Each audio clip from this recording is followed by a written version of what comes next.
water has not come from the faucet for a few days now. Neither has the toilet flushed. We have, however, managed to catch rain from the roof for that purpose. Technology is only better when some things are assumed always operational. Again, the Indian toilet wins in this regard. I don't like sitting all day in the cafe or our room, and the rain seems like it might break. I packed our bags around 6 a.m. and we're going to go into the hills to camp. But the nights are going to be cold, and the people have warned us of bears. We decided just to walk for the day. We took with us 4 boiled eggs, and yak cheese, and a few bananas. A tasty meal for us or the bear, I suppose. The other day, George met a man that had visited Manali several times, but had never gone as far as they had went together, which is to the beginning of the trail into the valley of the Manu River. This is where we headed. George has gone into this valley a few times, and we went to find the cabin. Old Manali fades into the mountains, and by crossing a recent landslide, a path soon appears that winds up the valley past waterfalls, open forests, and pastures. For most of the way, you follow a large metal pipe. The amount of work to place such a pipe by hand astonishes me. It continues with the path for most of the way and disappears into a separate stream to collect water. The water on these hills is clean and plentiful. We carry only a small bottle and refill it whenever we cross a stream. There are deciduous trees here, and they are only beginning to grow their leaves. Oaks, maples, and other trees that are vaguely similar to those of my own homeland are found in certain areas along the slopes. Langur monkeys sometimes run off ahead of us and spend their time eating vegetation such as evergreen oak leaves, which are sometimes found on the ground whole but with a bite mark, much like a human's out of the center. The grass is low and flat from the heavy snow that has recently melted, and the spring's first flowers are now coming through. On our way, we saw a white-chested mongoose that moved with incredible speed and agility and made a semicircle around us at some distance, keeping us in view. It seemed curious and cautious. There are also large quail-like birds here called manal, which have brightly colored feathers like peafowl. We made it to a large waterfall near a glacier and continued onward to find the path dwindled into nothing we could follow with certainty. We hadn't found the cabin either. We decided to head back. On the way, we noticed a path off the main one that we had not noticed before. We headed up the pasture area to find the cabin that we had been searching for. We noted the location for later use and headed downhill again and had tea with the shepherd. The shepherds here are kind and happy to describe the paths. One of the younger shepherds will soon hand the flock over to the next group and begin his season of giving paragliding lessons. The sheep and goats here are kept by the locals in their own homes during winter. Then, as spring comes, shepherds slowly take them further and further into the mountains until they reach near the Spiti Valley. Then they will be brought home again for the winter. Re-entering Manali after the long day of hiking was strange.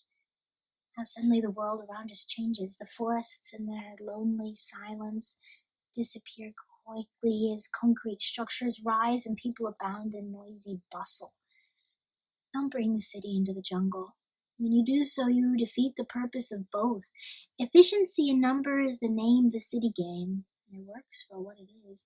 But here in the jungle, it is a simple survival way, an existence that is as efficient and as effective as the easily sustained and small human body. The life in this kind is wrought solely by hand and is left a crumb of what it is when fashioned with consumer commodities. Foreigners come here and have a separate restroom, and many villagers do not have a room devoted to this purpose. TVs are in one guest house, and so soon they will be required by visitors in all rooms, even though they may be rarely used. It was beautiful the way it was here before in India, my friend tells us. Local kings represented small areas with a hierarchy to an overall king. Each person was designated a farming area and land to live on. The system is similar to peasantry, but I'm not certain that it reflected the feudal system and its cruelty and neglect. But the presence of a good king could prevent that. If only he was not slave to his own greed. The people here were given land to live on during the summer and lower altitude land to live on during the winter.